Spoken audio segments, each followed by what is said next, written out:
जैसे कि आज आप लोगों ने विषय चुना है साकार और निराकार क्या है। इस पे विचार किया जाए।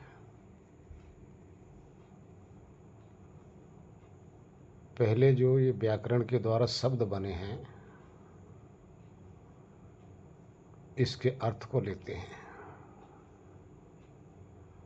साकार अर्थात आकार के समेत, आकार से युक्त। जो आकार से युक्त है उसको साकार कहते हैं। अब आकार किस में आता है?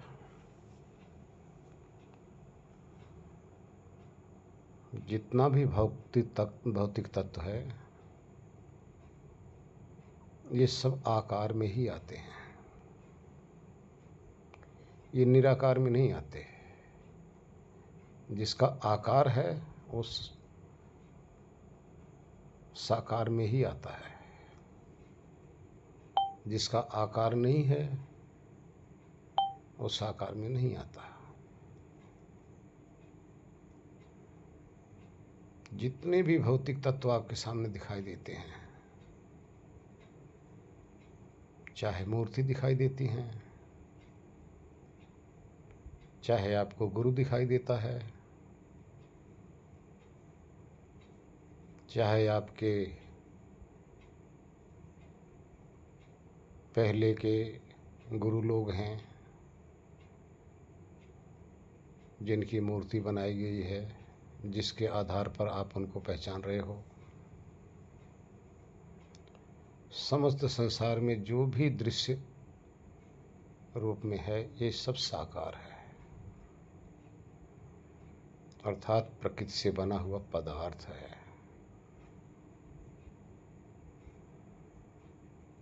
इसी प्रकृति का सारा विस्तार है साकार है।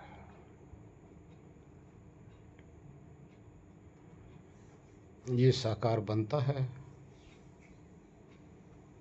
और अपने कारण में लीन हो जाता है। अभी है, कल को नहीं रहेगा। नहीं रहेगा तो हम इंसान मूर्ति रूप में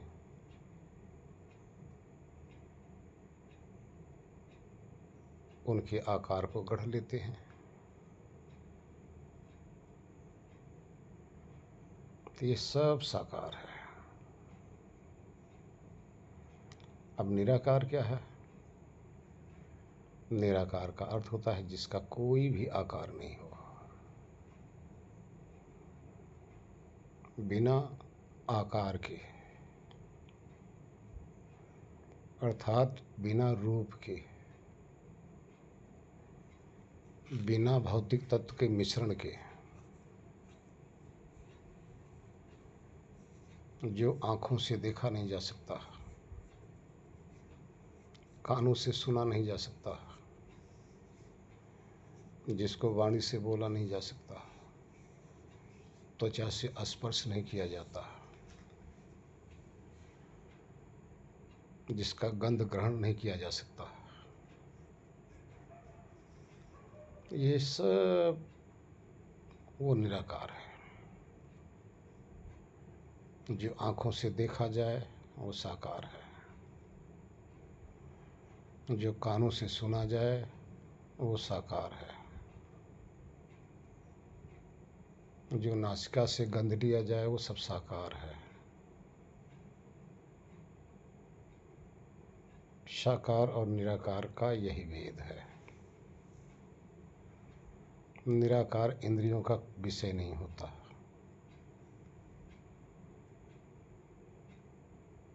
और साकार इंद्रियों का विषय होता है।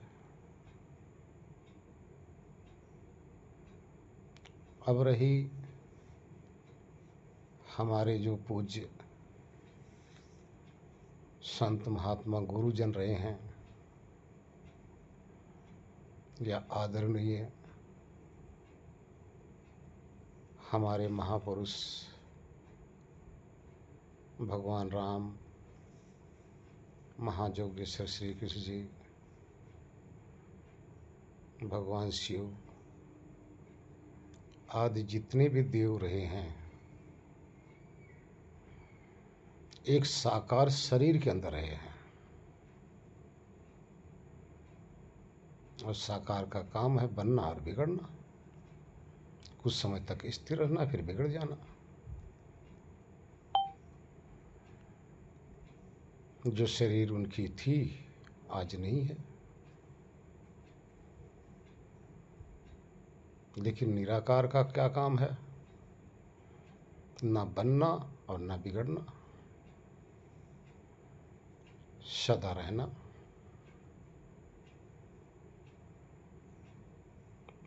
किसी भी इंद्रियों का विषय ही नहीं, सदा थे, सदा हैं, सदा रहेंगे। ये निराकार तत्व है। लेकिन निराकार तत्व जब इस भौतिक शरीर के अंदर नहीं है तो उसकी पहचान भी नहीं हो सकती। निराकार कोई भी होगा, उसकी पहचान सिर्फ इस सारे साकार शरीर के द्वारा ही तो होती है। अब इस साकार और निराकार का जब मेल होता है तब इस साकार शरीर से निराकार की पहचान होती है। अब इस साकार जो है ये विज्ञानमय है और निराकार जो है ज्ञानमय है। इस विज्ञानमय तत्व के अंदर जब ज्ञानमय तत्व की अनुभूति होती है तब एक एहसास होता है, अनुभव होने लग जाता है कि इस साकार रूपी शरीर के अंदर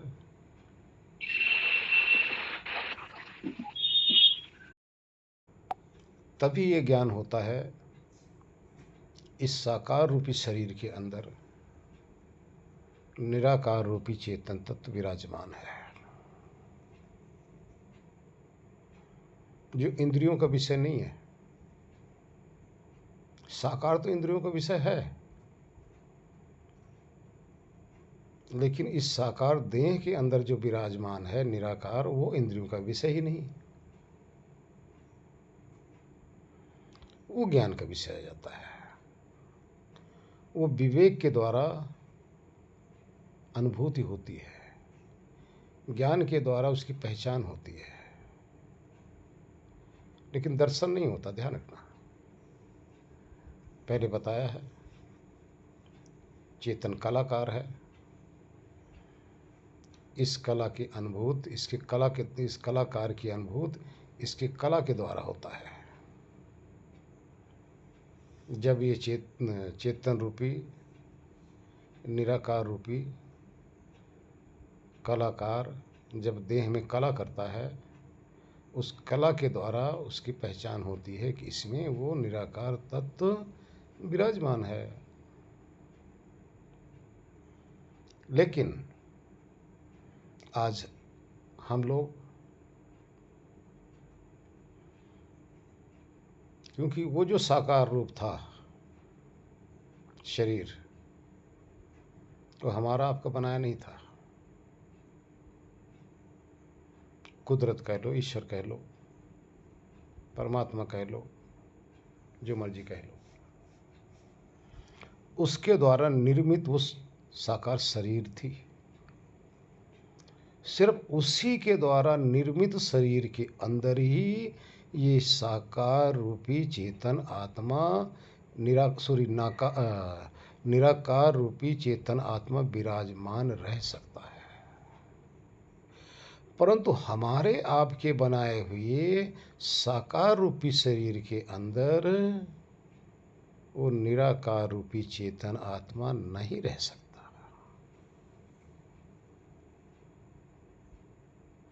लेकिन हम अपने भाव को बनाने के लिए ऐसा करते हैं। एक शरीर की कल्पना कर लेते हैं, मूर्ति गढ़ लेते हैं या कागज़ के ऊपर तस्वीर बना देते हैं। इसमें हमारा भाव निहित है, लेकिन वो चेतन इसके अंदर नहीं है, क्योंकि ये साकार हमारे द्वारा बनाया गया है, ये कल्पना हमारे द्वारा की गई है। इसमें वो तो है नहीं। जिसमें था वो साकार शरीर भस्म हो गई है या जला दी गई है, आज नहीं है, तो उसमें वो है ही नहीं। ऐसा नहीं कि वो निराकार है नहीं, कहीं कहीं न कहीं तो होगा, जो हमारे आपकी पहुंच से परे की बात है, जहां हमारा आपका ज्ञान या पहुंच नहीं है। परंतु जिसने उस साकार रूपी शरीर दिया था और उस साकार रूपी देह के अंदर उस निराकार रूपी चेतन को जिसने स्थिर किया था, उसकी दृष्टि में वो निराकार है, कहाँ है। लेकिन वो जो निराकार उस शरीर के अंदर था, या तो किसी और शरीरों में वो विद्यमान है, वो मय रूप से कहीं न कहीं वो इस आज भी उपस्थित है। कहाँ है हम नहीं जानते, कहाँ है वो साकार रूपी शरीर देने वाले को पता है।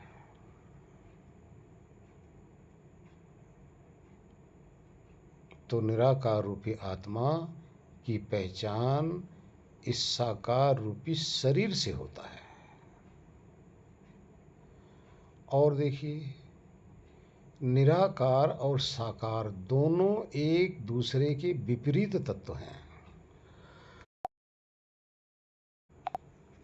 विपरीत हैं। निराकार कभी साकार नहीं होता और हो भी नहीं सकता, और साकार कभी निराकार हो भी नहीं सकता, असंभव है। लेकिन निराकार और साकार जब दोनों एक में होते हैं, तो उस समय साकार की भी पहचान हो रही है और निराकार की भी पहचान हो रही है।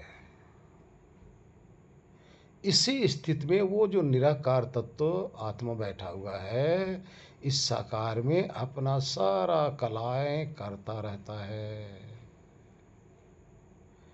और इसके द्वारा दूसरे सब जानते रहते हैं कि इसमें बोलने वाला, सुनने वाला, देखने वाला एक चेतन तत्व विराजमान है। लेकिन जैसे ही ये निराकार इस साकार में से निकलता है, तो सबको ज्ञान हो जाता है कि अब इसमें वो निराकार चेतना अब नहीं रही। तब उठा के ले जाकर नहला धुला के शमशान में ले जाके जला देते हैं, कोई गाड़ देता है। ये तो पहचान सबके हो रही है, सारे समाज को हो रही है, चाहे हिंदू हो, चाहे मुस्लिम हो, चाहे सिख हो, चाहे ईसाई हो, सब इसकी पहचान कर ले रहे हैं। और ये भी सब पहचान कर रहे हैं कि सभी इस साकार देह के अंदर निराकार है, अर्थात जीवित है। इतना ज्ञान सबको है, इससे अनभिक्ष दुनिया भी नहीं है। परंतु यहाँ एक छोटी सी गलती हम लोग करते हैं कि जब वो निराकार तत्व इस साकार के अंदर है, उस समय हम इस निराकार की प्योर स्थिति को जानने का प्रयत्न नहीं करते। जब इसकी असली शुद्ध स्वरूप जो निराकार है उसको हम जान लेते हैं, तो साकार और निराकार दोनों का पर्दा उठ जाता है। साकार अलग दिखाई देने लग जाता है, निराकार अलग अनुभव में आने लग जाता है।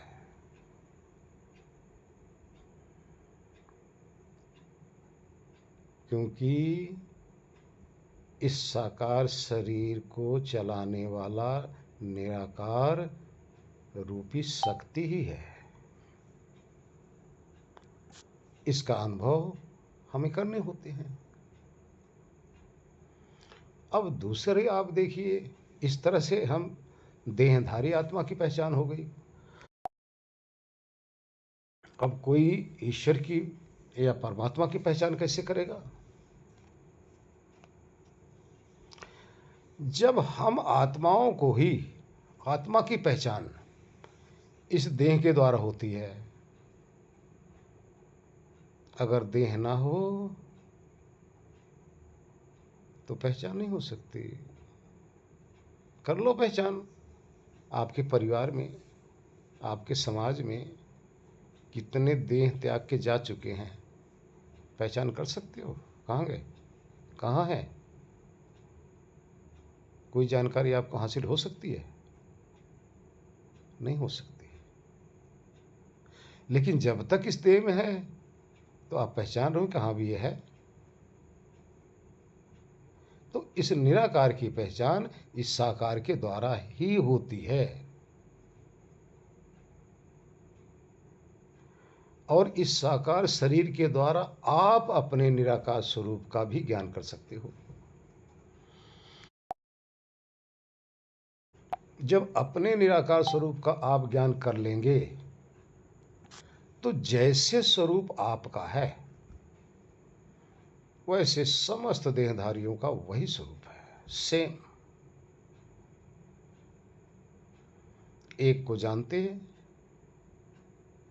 समस्त सृष्टि के निराकार तत्व का ज्ञान हो जाता है।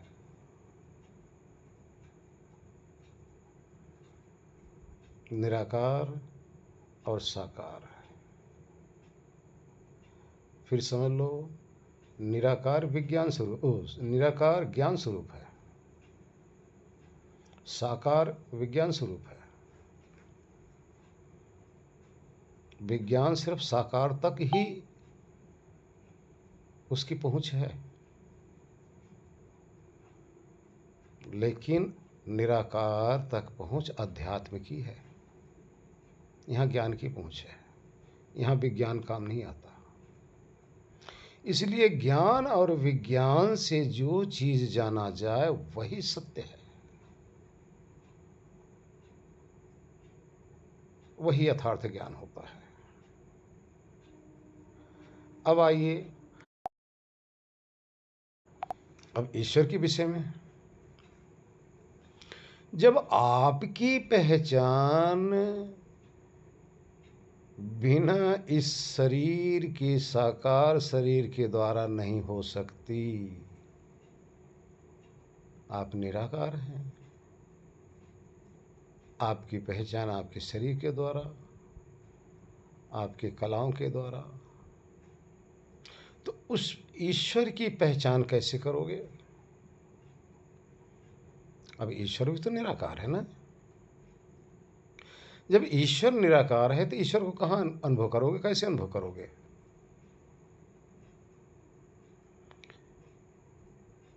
अब यहां देखिए दोबारा, वो जो ईश्वर निराकार है वो समस्त आत्माओं के लिए जो साकार शरीर है इसका प्रदाता है, इसको देने वाला है। और जो इस साकार शरीर में रहकर जीवन यापन करता है वो लेने वाला है। तो ईश्वर क्या हुए? दाता हो गए। और आत्मा क्या हुआ? जीवात्मा क्या हुआ? ये लेने वाले हो गए। किससे? उस ईश्वर से। उस ईश्वर से जब साकार शरीर मिली, तभी इस साकार शरीर के अंदर चेतन रूपी आत्मा विद्यमान हुई।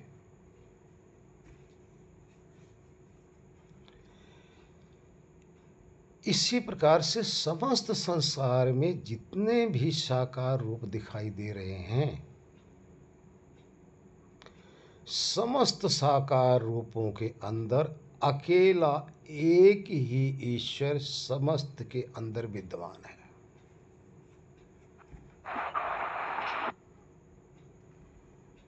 समस्त के अंदर। अब समस्त साकार रूप मिलकर एक ईश्वर बनता है, एक ईश्वर होता है, और एक देह साकार रूप होकर वो जीवात्मा होता है। समस्त के अंदर वो सर्वव्यापक ईश्वर साकार रूप में विद्यमान है, और एक के अंदर एक जीवात्मा, एक आत्मा उस देह में अपनी क्रियाकलाप कर रहा है, अपनी कला बिखेर रहा है।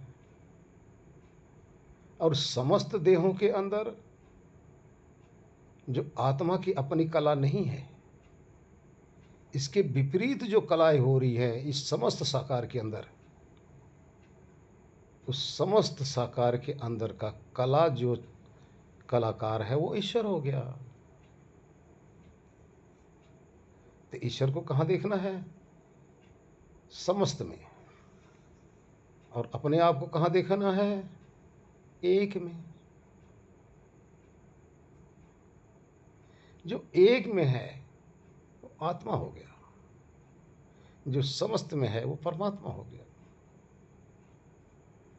लेकिन परमात्मा को कैसे पहचानोगे? ईश्वर को, उसकी भी इसी साकार रूप से उसकी भी पहचान हो रही है।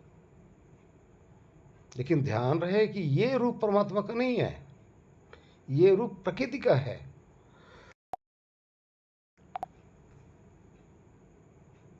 लेकिन जैसे शरीर के अंदर, देह के अंदर, इस साकार देह के अंदर एक आत्मा अपनी क्रिया कर रहा है, तो उससे उसको पहचान रहे हो। इसी तरह समस्त के अंदर जो क्रिया कर रहा है उससे परमात्मा की पहचान होती है। अब ये साकार रूप समाप्त हो जाए, ना आपकी पहचान ना ईश्वर की पहचान। लेकिन हैं दोनों निराकार। और दोनों क्या है?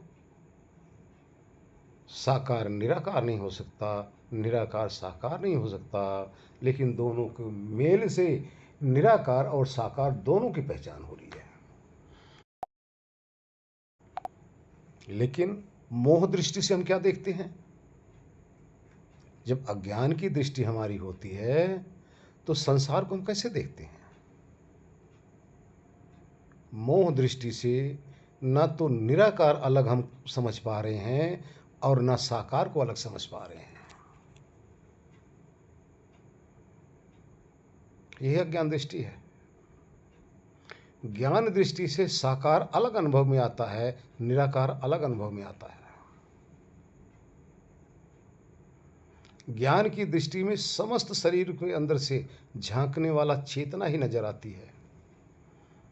अज्ञान की दृष्टि से काले पीले, स्त्री पुरुष, बच्चा बूढ़ा, ये जवान, ये दिखाई देता है। ये अज्ञान की दृष्टि है। ज्ञान की दृष्टि समस्त शरीरों में सिर्फ आत्मा ही आत्मज्ञानी देखता है। उसके समक्ष ये जी सॉरी गुरुजी। ज्ञान की दृष्टि से ज्ञानी लोग इस दिव्य दृष्टि से उनके समक्ष साकार रूप छिप जाता है और निराकार रूप उनकी दृष्टि में प्रकट रहता है। ये ज्ञानियों की पहचान है। ज्ञानी संतजन महात्मा जन, ऋषिगण, तत्वदर्शी, तत्ववेता, ये इस प्रकार से संसार को देखते हैं, जिसके अंदर साकार छुप जाता है और निराकार उनकी दृष्टि में रहता है, ज्ञान की दृष्टि में। यही दिव्य दृष्टि है। वो इस संसार को दिव्य दृष्टि के आधार पर देखते हैं।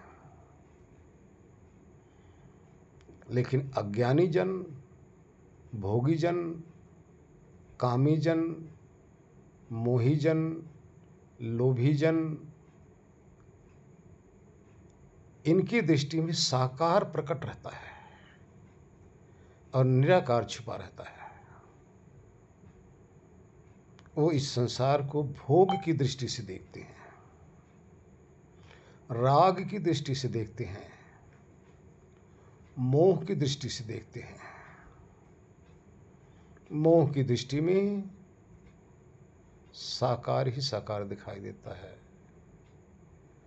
साकार में सुंदरता देखते हैं। और ज्ञानी जन निराकार में सुंदरता देखते हैं, निराकार में अमरता देखते हैं, निराकार में पूर्णता देखते हैं। देखते दोनों हैं, एक ज्ञान दृष्टि के द्वारा अर्थात दिव्य दृष्टि के द्वारा, एक मोह दृष्टि के द्वारा। मोह दृष्टि से सत्य छिप जाता है, असत्य प्रकट रहता है। ज्ञान दृष्टि से असत्य छिप जाता है और सत्य प्रकट रहता है। इसी तरह से निराकार और साकार दोनों का मेल से ही ये सृष्टि चलती रहती है। दोनों का मेल ना हो, ये सृष्टि नाम की चीज रहेगी नहीं। जितना संसार इस समय चलता जा रहा है, इस साकार और निराकार के मेल से ही। यही साकार और निराकार का प्रपंच दुनिया में चल रहा है, सबके सामने है, था, है, रहेगा। लेकिन जब ज्ञानी जन की दृष्टि खुल जाती है, दिव्य दृष्टि उनके पास आ जाती है ज्ञान की, तो उनके लिए संसार समाप्त सा हो जाता है। साकार समाप्त सा हो जाता है। वो निराकार में ही रमण करते रहते हैं, निराकार में ही मस्त रहते हैं, उसी में अटखेलियां करते रहते हैं, उसी ज्ञान में निमग्न होकर इस संसार के मोह माया से, साकार से अनासक्त होकर इस संसार में भी प्रकृति लय अवस्था में रहते हैं। इस तरह से वो जीवन जीते हैं। लेकिन अज्ञानी जन, मोही जन, कामी जन इस साकार की अनुभूति करते हुए साकार में ही भोग करते हैं, साकार को ही एकत्रित करते हैं और साकार के लिए ही जीते हैं। और एक दिन इसी साकार के अंदर इसकी भावना लिए हुए मृत्यु को प्राप्त हो जाते हैं। यही साकार रूप उनको अपने में समेट लेता है। फिर उनको साकार की जरूरत पड़ जाती है, क्योंकि उनका भाव साकार था। फिर आगे उनको साकार से ही संबंध होगा। जिसका भाव निराकार का था, उसका भाव निराकार से होगा। इसी तरह से सृष्टि चक्र चलता रहता है, चलता रहेगा। समय ज़्यादा हो गया। हरिओम। मन आपको दिखाई देता ना, और बुद्धि जैसे विवेक अपने, जैसे आपने कहा मन निराकार है। निराकार का अर्थ जिसका किसी भी प्रकार का कोई रूप ना हो, अर्थात आकार ना हो, जो किसी भी यंत्र के द्वारा देखा ना जा सके। अब आप स्वयं मन को देखते हो कि नहीं, विचारों को देखते हो कि नहीं? जब विचारों को देखते हो तो आकार हो गया ना। कहाँ रहा निराकार? निराकार तो दिखाई नहीं देता। मन के आप दृष्टा बन जाते हो ना। आप लोगों को ध्यान यही कराया जाता ना कि पहले मन का दृष्टा बनिए। आप लोग देखते हो ना, इसलिए वो निराकार नहीं है, लेकिन सूक्ष्म है। जो भौतिक आकार है, इससे उसका सूक्ष्म आकार है, लेकिन है वो भी प्राकृतिक। इसलिए ये निराकार चेतन तत्व नहीं है। देखिए, जो विवेक होता है, विवेक का अर्थ होता अनुभव। अनुभव ये चेतन का विषय है, लेकिन जिसको बुद्धि कहा जा रहा है, बुद्धि एक स्मृति है। स्मृति आपको पता चलती है, स्मृति का आप दृष्टा है। विवेक आपका अनुभव है, चेतना का अनुभव है। बुद्धि स्मृति तत्व है। स्मृति आपको पता है, आपकी ज्ञान दृष्टि में आता है, इसलिए वो भी अति सूक्ष्म है, इसमें कोई शक नहीं है, लेकिन निराकार नहीं है। वो किसमें आएगा? वो इससे भी अति सूक्ष्म है। उसके द्वारा ही तो आत्मा अर्थात आप अहंकारित हो रहे हैं ना। अब जैसे ये जो प्रश्न निकल रहा है, उसी अहंकार रूपी तत्व के सानिध्य में आकर प्रश्न निकल रहा है। यदि उसके सानिध्य में चेतना ना हो तो किसी भी प्रश्न का कर्ता वो हो ही नहीं सकता। अगर प्रश्न का कर्ता हो रहा है तो उस अहंकार के द्वारा ही अहंकारित हो रहा है, तो वो भी प्राकृतिक ही तत्व है। लेकिन ये जो कर रहा है, ये जो जान रहा है, जो अनुभव है, ये तत्व चेतन है। और ध्यान रखना, चेतन क्या है? चेतन कोई साकार तत्व नहीं है, लेकिन चेतन एक स्वरूप कहा गया है। स्वरूप का अर्थ होता है स्वयं। स्वयं, जो स्वयं तत्व है, उसको यहाँ स्वरूप कहा गया है, लेकिन उसका आकार नहीं है।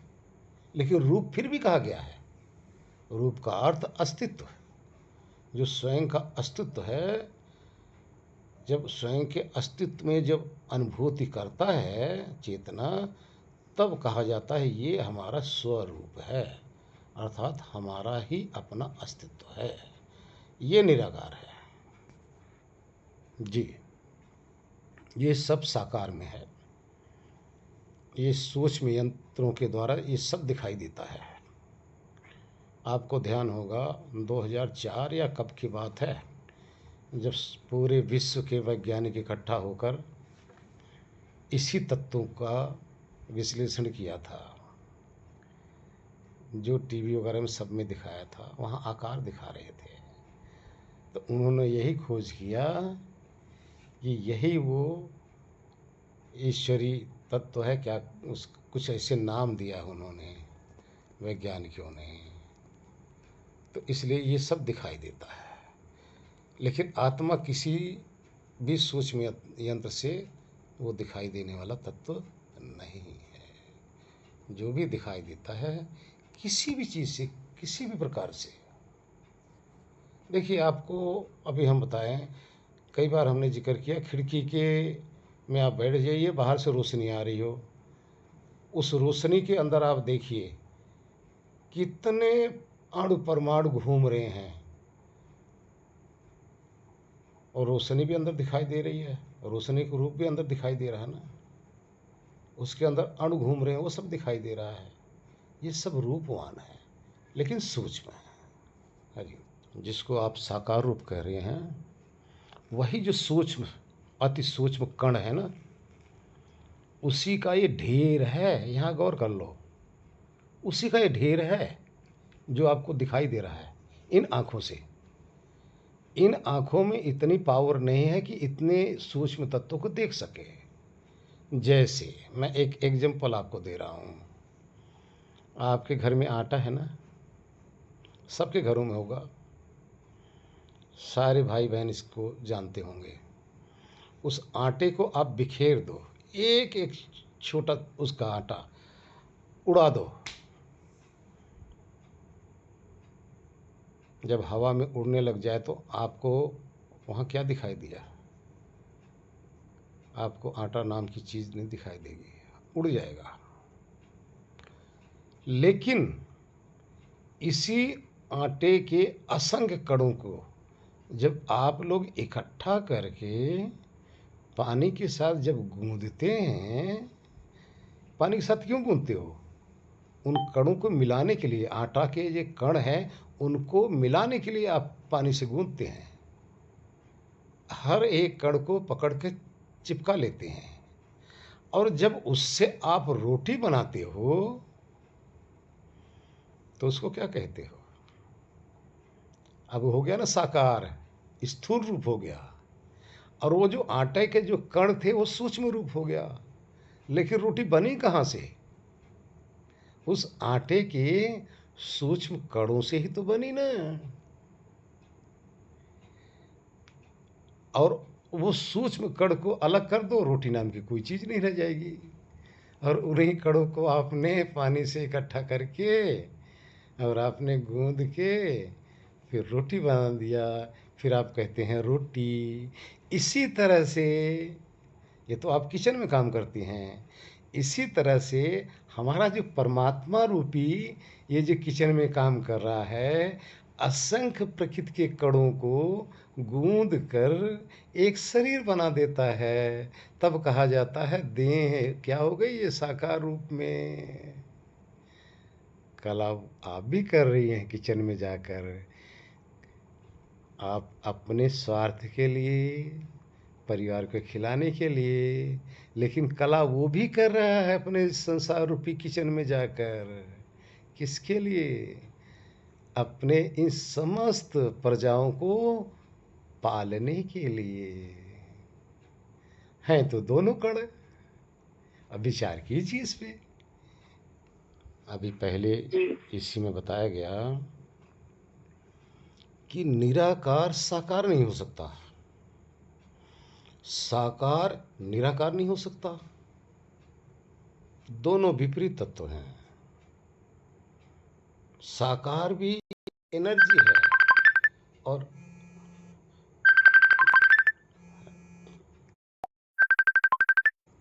देखिए, साकार भी इस रूप में जो आता है वो भी एक एनर्जी है, लेकिन ये जड़ रूपी एनर्जी है। इसमें खंड खंड होता रहता है।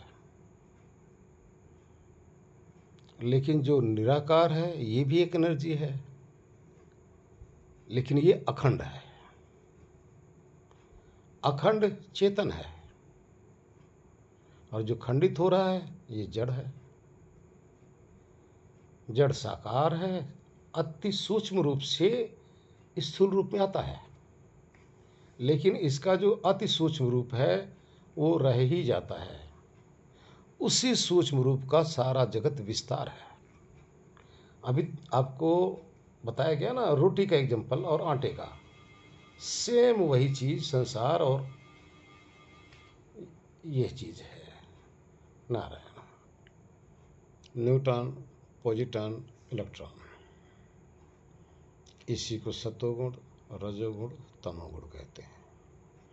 ध्यान रखना एक तत्व है ये, इसको सतोगुण कहा जा रहा है। ये गुण ही नहीं है, सत्य गुण का एक पदार्थ है, रज गुण वाला एक पदार्थ है, तम गुण वाला एक पदार्थ है, लेकिन ये पदार्थ अति सूक्ष्म है।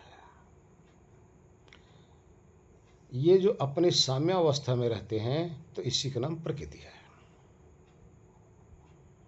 जब आपस में ये तीनों तत्व मिलने लग जाते हैं तो ये क्रिया रूप में आ जाते हैं। अब इन्हीं से जो कार्य होने लग जाता है वो साकार रूप में प्रकट होने लग जाता है। अब ये जो तीनों तत्व हैं तो स्वरूप से तत्व ही, लेकिन इसमें संसार शरीर का हर अंग बनने का सामर्थ्य तो है, लेकिन ये स्वयं ज्ञान स्वरूप नहीं है। स्वयं इनको विवेक नहीं है कि हमें क्या बनना है और बन के कैसे फिर उस बिगड़ना है, ये विवेक इनका नहीं है। तो जैसे शरीर के अंदर आत्मा विवेकी बैठा होता है, तो जैसे आप आटे से रोटी बना देते हो, ये विवेक आटा का नहीं है, रोटी का नहीं है, ये विवेक चेतना का है। आप आलू लाए, गोभी लाए या तरह तरह की चीज़ें लाए, उनमें सामर्थ्य तो है कि बनाने से बन सकते हैं, बिगाड़ने से बिगड़ सकते हैं, लेकिन उनमें ये विवेक नहीं है कि हमें क्या बनना है। आलू की सब्जी बने, गोभी की सब्जी बने, मिर्च मसाला मिक्स कर लूँ आपके टेस्ट के हिसाब से, ये उसमें सामर्थ्य नहीं है।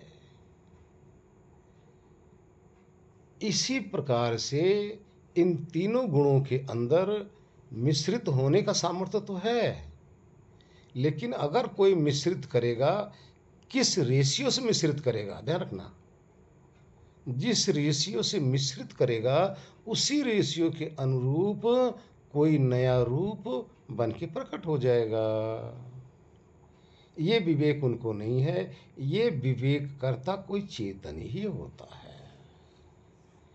क्योंकि विवेक चेतन का धर्म है, जड़ का नहीं। इसी तरह से विवेक के द्वारा ही पूरी सृष्टि बनती है, अविवेक के द्वारा कोई सृष्टि नहीं बनती। ठीक है। इसी तरह से विवेक के द्वारा ही आपका मकान, आपके कपड़े लत्ते, जितने भी संसार में आप देख रहे हो, इंसान जो बनाता है, ये विवेक के द्वारा ही परिवर्तित किया गया है। किसमें? इस जड़ प्रकृति के अंदर है। अब लकड़ी पड़ी हुई है, लकड़ी से एक फर्नीचर बनाओगे या चूल्हे में जलाओगे, उस लकड़ी को नहीं पता, लेकिन जो लोहार उस लकड़ी को काट छीट कर चाहे आप मंदिर बना दो, चाहे आप बेड बना दो, चाहे फर्नीचर बना दो, चाहे दरवाज़ा बना दो, ये विवेक उस लोहार के अंदर है, उस चेतना में है। इसी तरह से प्रकृति विवेकी न होने के कारण से उस रूप में प्रकट नहीं हो सकती है जिस रूप में संसार प्रकट हो रहा है। इस संसार के जैसे आपके शरीर के अंदर कहाँ आँख लगानी है, कहाँ कान लगाना है, कहाँ हार्ट लगाना है, कहाँ लीवर लगाना है, कहाँ कौन अंग लगाना है, देखिए ना, आपके शरीर के अंदर 10 दरवाजे बनाने हैं, प्रकृति को नहीं पता। उस 10 दरवाजे किस लिए बनने हैं ये प्रकृति को नहीं पता, लेकिन प्रकृति से ही बने हैं। 10 दरवाज़ों का उपयोग क्या क्या होगा ये प्रकृति का नहीं पता, ये बनाने वाले को पता है कि ये 10 दरवाजे जो हम लगा रहे हैं, खिड़कियां लगा रहे हैं, किस लिए लगा रहे हैं। ठीक है। इसी तरह से प्रकृति में अज्ञान स्वरूप होने के कारण से उसको ये ज्ञान नहीं है, लेकिन विवेकी को ज्ञान होने के कारण से विवेकी इसी प्रकृति का रूपांतरित करता है, वो ईश्वर है। हरिओम। ये प्रकृति का धर्म है। और जिस धर्मी ने बनाया है ना, प्रकृति का धर्म है ये तीनों आपस में बनना और डिस्ट्रॉय होना, लेकिन ये इसका कर्ता ईश्वर है, इसका कर्ता प्रकृति नहीं है। अब देखिए ना, आपके शरीर के अंदर आप 20 दिन 25 दिन आप इसमें मन अन्न मत डालो, फिर क्या होगा? डिस्ट्रॉय हो जाएगा ना। भाई जितना इसके अंदर कण हैं वो कण अपना कार्य करके समाप्त हो जाते हैं। हर सेल हर क्षण बन रहा है और पुराने सेल्स नष्ट हो रहे हैं। ये प्रकृति का कार्य है, लेकिन इसको व्यवस्थित रखना ये प्रकृति के हाथ में नहीं है, ये ईश्वर के हाथ में है। तभी आपके अंदर, हम सब के अंदर आंत लगा दी गई है, मुख लगा दिया गया है। जब हम ऊपर से डालते रहते हैं तो वही नए सेल्स बनते रहते हैं। ये कलाकार ने ऐसी कला किया हुआ है कि इसका डिस्ट्रॉय ना होने पाए। 50 साल, 100 साल तक, 70 साल तक, 40 साल तक ये चलता रहता है, लेकिन एक समय ये डिस्ट्रॉय इसको होना ही होना है। हरिओम। एक और विचार इस पे कर लिया जाए थोड़ा सा, 1-2 मिनट। जैसे हम लोग मूर्ति बनाते हैं और फिर उसमें ईश्वर की आस्था कर लेते हैं, फिर ईश्वर के नाम पर उस मूर्ति को हम पूजने लग जाते हैं। अब इसको क्या हम नाम देते हैं? साकार ईश्वर। देखिए, सच तो ये है कि उस मूर्ति के अंदर वो ईश्वर हैं, ऐसा नहीं। जो मूर्ति हमने आपने बनाया उसके कण कण के अंदर ईश्वर विद्यमान है, व्यापक रूप से हैं। लेकिन विचार करो कि जो मूर्ति में हमने बनाया ईश्वर के नाम की, जो आकार दिया वो कैसा दिया? आज तक ईश्वर को इस रूप में किसने देखा है? साकार रूप में तो पूरा ब्रह्मांड ईश्वर का साकार रूप है ना। और हमने आपने किस रूप में उसको बनाया?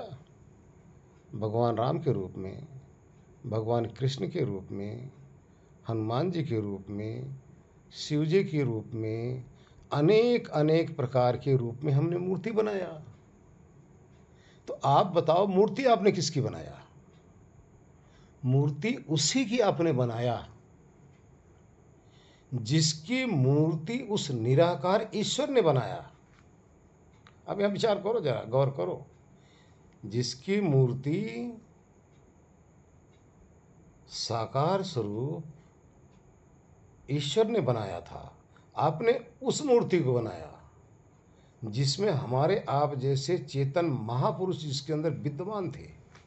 आपने तो उनको बनाया जिन्होंने इस निराकार के प्रति उपदेश दिया था। आपने तो उनकी बनाया ना, आपने उस ईश्वर की तो बनाया नहीं।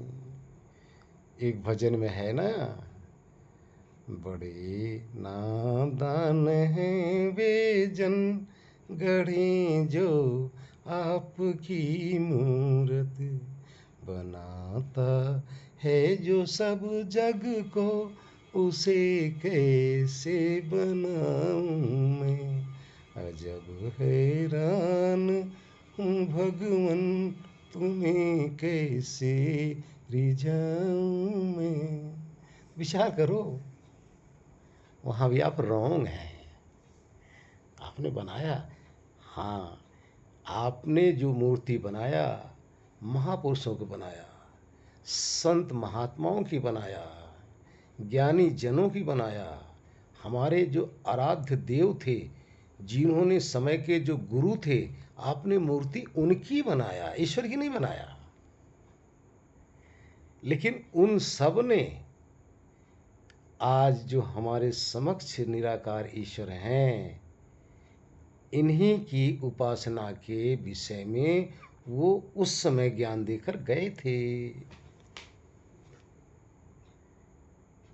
तो वो हमारे आराध्य देव थे, संत महात्मा थे, हमारे पूर्वज थे, ज्ञानी जन थे, ऋषि जन थे। हमें उनके वचनों का भी तरफ ध्यान देना चाहिए कि उन्होंने हमें कहाँ लगाया। आप अनुभव करोगे तो उन्होंने इसी निराकार तत्व का ज्ञान कराया। अपने जीवन के, अपने समय को गुरु थे। उन्होंने भी यही बात कहा जो आज कही जा रही है। हरिओम। अधिक नहीं कहा जाएगा। देखिए, सबके लिए मैं कह रहा हूँ, हम किसी भी महापुरुष के विषय में हम कभी भी कोई कटाक्ष बातें हम कर ही नहीं सकते, लेकिन हमारा धर्म एक ये भी है, अज्ञान से हटाकर ज्ञान की तरफ लाना, ये हमारा लक्ष्य है। संशय को मिटाकर, संशय को हटाकर सत्य की तरफ, सत्य का अनुभव कराना हमारा लक्ष्य है। हम उसी में लगे हुए हैं, उसी प्रयास में लगे हुए हैं। अब आप लोगों की इच्छा है। हरिओम। जितने भी हम देहधारी हैं, सब ये सारी देह ईश्वर के द्वारा बनाई हुई मूर्ति है, जिसमें ईश्वर प्राण प्रतिष्ठा किए हुए हैं। और ये प्रमाणित है, हमारे सामने प्रमाण है कि प्राण चल रहे हैं, और इसी प्राण से हम बोल रहे हैं, इसी प्राण से सारी क्रियाएं हो रही हैं। जहाँ प्राण नहीं वहाँ क्रिया नहीं, जहाँ प्राण है वहाँ क्रिया होगा ही होगा। तो ये आप लोगों ने देखना है, इस पे हम अधिक कुछ नहीं बोलेंगे। जब स्वरूप में आप डूबते रहेंगे, डूबते रहेंगे, डूबते रहेंगे, तो यही जो मन आपका है, ये जो आपकी बुद्धि है, इतनी तीव्र हो जाएगी, इतनी सूक्ष्म हो जाएगी, इतनी शक्तिशाली हो जाएगी कि सृष्टि के सारे विज्ञान को आपके सामने प्रकट कर देगी। ये साधना से ये बल मिलता है। इसी का नाम है, जब मेधा बुद्धि प्रकट होती है, ऐसे ऋषि के सामने, ऐसे तत्वदर्शी के सामने पूरा सृष्टि का हर पदार्थ ऐसा लगता है उसके हथेली पे रखा हुआ हो। संसार को नहीं देखता, फिर उस हथेली पे रखे हुए उस तत्व को देखता है, फिर उस तत्व से वर्णन करता है। जब तत्व से वर्णन करता है, दुनिया की कोई ताकत उसको कटाक्ष नहीं कर सकती, क्योंकि वो तत्व ज्ञान है। तत्व ज्ञान स्कूल में जाने से नहीं मिलता, तत्व ज्ञान पढ़ाई करने से नहीं मिलता। तत्व ज्ञान तत्व के सानिध्य में जाने से मिलता है। तत्व का मंथन करने से तत्व ज्ञान मिलता है। इसी प्रकार से पहले ऋषिगण तत्व दर्शन करते थे, तब उनको तत्वदर्शी कहा जाता था। आप भी करो, आपके समक्ष कुछ भी नहीं बचेगा। सारी सृष्टि आपके सामने नग्न हो जाएगी, पूरा ब्रह्मांड आपके सामने बिल्कुल नग्न होकर दिखाई देने लग जाएगा। ये दिव्य दृष्टि आती है। कहाँ से आएगी? साधना से आएगी। ये साधना का परिणाम है। एक अनपढ़ इंसान पूरे संसार का विज्ञान बता सकता है। इस साधना के द्वारा उसको प्राप्त होता है। आपको भी मिलेगा। आगे चलो। नारायण। देखिए दिवाकर जी, आत्मज्ञान करने के बाद में सारे ज्ञान अपने आप ही प्रकट हो जाते हैं।